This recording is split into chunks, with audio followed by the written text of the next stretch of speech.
Brian, once again for the world title. I mean, a big opportunity for you again in your career. What's the feeling right now being back here on a championship fight week?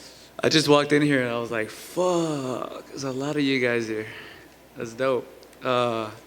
It's been a while, you know? It's been a while since I've actually had to kind of sit down and talk to you guys and kind of get that pressure or that feeling again, right, of fight week. So as I walked in here, it just kind of hit me. So I'm actually tripping out as we speak. That's awesome.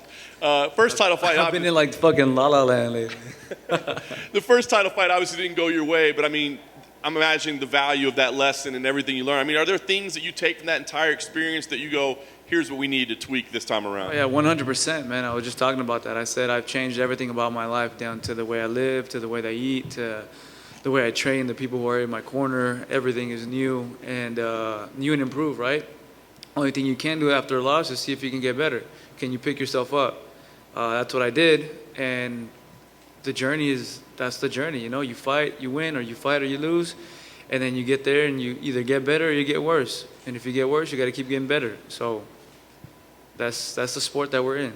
Nice. The goal here, of course, is to walk away with the world title, but I do wonder, after the Ultimate Fighter, are you just looking forward to getting there and punching Alexander Volkanovski in the face a little bit? 100%, 100%. It's been a long time. It's been a very long time. We've been at this all year, literally all year. So to finally have it 2 days, 3 days away right now, it's like, fuck. Please, like, no one catch COVID. No one, nothing happened. Like, let's just get in there and get this done. Yeah. He's a well-rounded fighter, of course. I mean, anybody at the highest level is. But is there any one position or part of the game where you see him as most dangerous? His stand-up, obviously, you know, his ability to stay disciplined in there and showcase his skills and movements. He's very good at that. And there's windows where he sees them with other opponents and he takes them and he finishes. So he's got everything, you know. He's a champion for a reason. I give him nothing but credit. You know, I talk my shit, but, you know, at the end of the day, I do have respect.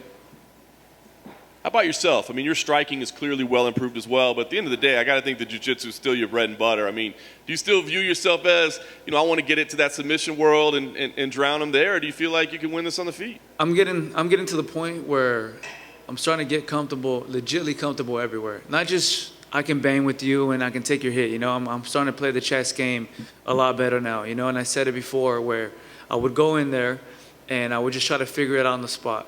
Now I'm training, I'm learning skills. I'm finally, I feel like a beginner.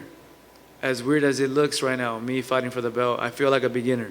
And that's the scary part, because me feeling this way and what I'm doing with people at the gym and how I'm fighting, you guys seem to love it.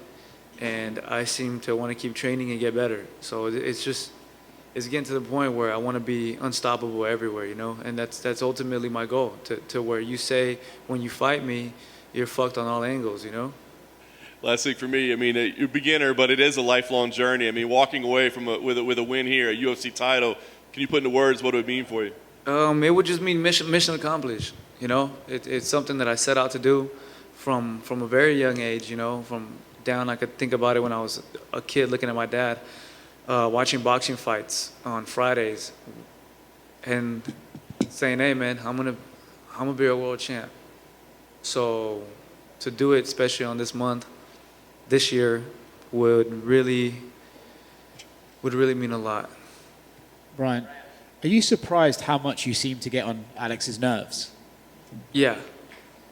Is it mutual, or are you just kind of surprised, taken aback by it? He just seems to get more and more irritated the more and more he talks about you. Yeah, I was surprised, bro. I was like, what the fuck did I do? Like, all right, I showed up late, relax. Like it was, I don't know if someone's telling him to build the fight or trying to do something, but I feel like he's doing a horrible job at it. And just stop, you know, just be you, bro. Like, you've never done this before. And maybe I do get under his nerves, who knows, you know? I think maybe I am under his skin and he don't like me. So for whatever that is, I mean, it is what it is, you know? You mentioned about how one of his best abilities is his ability to stay composed in the cage on his feet. Do you think actually this, if he is as annoyed as he seems to be, is this going to work against him on Saturday? I mean, I'll probably just look at him and blow him a kiss and see if he fucking gets more pissed off. I don't know. We'll see what happens, you know? He's he's a man who I doubt will let emotions come in the way when it comes to fighting. Maybe outside, I don't think he's gonna break character, right? I think he's gonna stay focused. So am I. So we'll see though. If I can poke the bear in there, I will. And this is one of those rare times in a fight where it's almost like everyone's in agreement who you're going to fight after this one. Max Holloway's still out there. You know, you had that great first fight. Is that the one you want? Should you win the title? I mean, I think that goes without saying. You know, he's. I said it. Us three are gonna be at the top for a bit. You know, and I don't see myself going nowhere. Maybe other than another weight class potentially. Maybe in the future, right? As I get older, but as of right now, that's the fight to make. You know. Thanks, But I have to become successful. Hey, Brian, right here. Brian, you know, obviously before the layoff, you know, you were known for your jiu-jitsu and you were known for your hands. When we saw you against the zombie, just full, multifaceted striking attack. Was there anyone that you felt like you wanted to model your striking after as you grew, or is it just what you worked on in the gym and that's just how, you know, the stance and everything, the management of the distance, that's how you came out? No, there's definitely people who I look at, and I'll be honest with you, I have no idea who their names are. I follow pages on Instagram, right? And then you see like moves of the day or techniques of the day or fights or little things like that, and you go, hey, you know what? That doesn't seem too far-fetched. I can do that. And I'll go in there and I'll make it happen. I go, oh, shit, okay, like that works. Pick up things from watching. I'm a visual learner, you know? So whenever I see things or I see people, I follow people that I've trained with. I see what they're doing, you know, like Liam Batko, you know, Kevin Ross and stuff like that. Like I see these guys and I train with them and other people, and I just start picking things up, even from movies. Last time when you were going to fight Max Holloway, that year you obviously had so much going on. Your Modelo commercial aired all the time. You were getting shouted out by Robert Downey Jr. Now going into this one, do you feel like, how would you say like what you learned from that going into now the latest opportunity of having all that attention and now getting another shot at all of it again? I learned to I've learned to have the attention and be in that situations when it's time to, you know? When it's time to work, it's time to work. When it's time to have fun, it's time to have fun. And that's something that I didn't realize before. Before I would have fun and I would train, I didn't care, dude. I was at a club the week of the fight. You know, like I was partying, I was still having fun. I was like, well, as long as I'm not drinking and, you know, like, but I wasn't in the right state of mind, right? I was trying to do everything at once. That's kind of how I am. I try to just, you know, get everything solved. This time it's like, yo, I'm gonna chill. I'm gonna stay at home. And I even got a call actually, and I was gonna go to a club this Saturday. I was gonna go to a club, but then my girl was like, you better knock that shit off. I don't know where she's at, but I was like, you're right.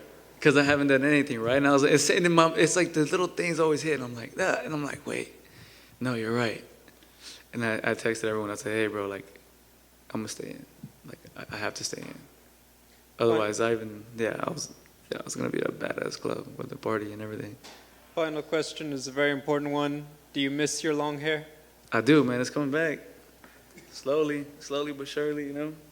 It's growing. I think it's braidable. We'll see if it's braidable for you guys. But I miss it. It's Bald-tega. I was not digging him. His fight skills, yeah, but his fucking look, hell no. Thank Got you. a fucking egghead. Brian, aquí atrás.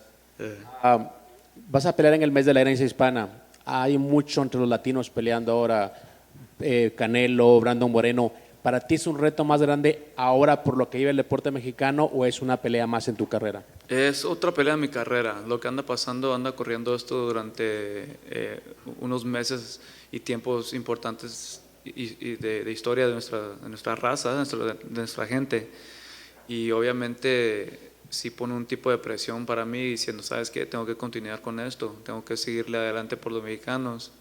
Pero yo soy una persona que intenta mirar las cosas de diferentes maneras, todo bueno, ¿verdad? Y me digo, pues ¿cómo lo miro bueno? ¿Verdad? Tenemos los hispanos, los mexicanos aquí haciendo las peleas principales de la noche. Tenemos Nick Díaz, me tenemos a mí, ¿verdad? Gente latina aquí en esta tarjeteta y estamos peleando. Y estamos representando a la raza, estamos siguiendo adelante. Y con eso yo creo que también la gente anda viendo, ¿verdad? Toda la raza y la gente hispana y latinos están viendo todo eso. Y pues como dice Brandon Moreno, a seguirle adelante, si se puede, cabrones. Ya lo dijiste en inglés, pero en español, las diferencias del Brian Ortega de antes al de ahora en esta pelea contra Volkanovski. La diferencia es que yo ya tengo un equipo nuevo, tengo una mente diferente en entrenamiento, tengo nuevas técnicas. Si han visto la última pelea que tuve, estuvo muy buena esa pelea, de demostrar al mundo qué tipo de peleador soy ahora. Y ahora entre ya 10 meses más que me han dado para entrenar, sigo afilando ese cuchillo y ahora para meterme ahí y a matar como siempre. Just a quick one to fuel up the rivalry a little bit. We talked to Alex Volkanovski earlier, and he called you unprofessional, surrounded by yes men, and that you are a phony guy that acted like a douchebag, basically. So what's your answer to that? I mean, people only see certain things, you know. I'm not here to talk shit. If he has something to say, I'll talk to him one-on-one when there's no cameras. Fuck the bullshit. I'll come get at you in person. You really want to go there? I'll fucking fight you in the elevator if you want. But I think if me and him were to be in a room and actually hang out, for real, we'd be all right. We'd be good acquaintances, you know. But other than that, you know, I'm gonna keep letting him fucking butcher his sales pitch for this fight.